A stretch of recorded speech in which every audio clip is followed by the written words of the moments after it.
তাদের কোডটা খুব পছন্দ, কিন্তু এই যেখানে এতগুলো প্যান বের করা আছে, আর কারণটা হচ্ছে যে দেখছিল এখানে কোডগুলো রাখা আছে। তো এখান থেকে একটা দুটো কালার বের করার পর একটা ব্রাউন কালার এখানে বের করেছে, আর একটা এখানে নেই ব্লু। ঠিক আছে, তো এবার প্যান্ট এবার ম্যাচিং লাগবে। প্যান্ট আমি এখান থেকে বের করলাম, বের করার পর কালার যে ম্যাচ করবো, কালারটা ম্যাচ হচ্ছে না। মানে ভিতর থেকে যে এতগুলো প্যান্ট উপর থেকে নামালাম, মানে সব মেহনত বেকার। একটা কালার ম্যাচ হলো না। মানে 30 পিস প্যান্ট বের করলাম, তার মধ্যে থেকে একটা কালার যে বেরোবে সেই কালারটা বেরোলো না।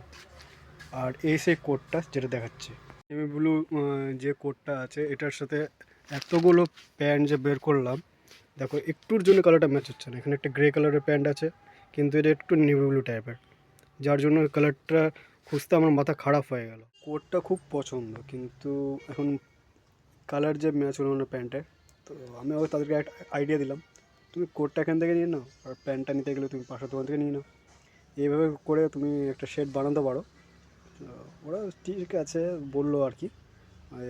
ওরা আসবে বিকালবেলা, ম্যাচিং করে একটু দেখবে, বাজারে ঘুরবে টুরবে, টাইম লাগবে তো এইসব জিনিসে। তো এখন কী আর করা যাবে, কালার ম্যাচ হলো না, এখন কোনো একটা উপায় করে জিনিসটাকে বের করতে হবে। দেখা যাক কী হয়। ওকে, আমার ব্লগ যদি ভালো লেগে থাকে লাইক শেয়ার আর সাবস্ক্রাইবটা অবশ্যই করে যেও। দেখা হচ্ছে নেক্সট ব্লগে।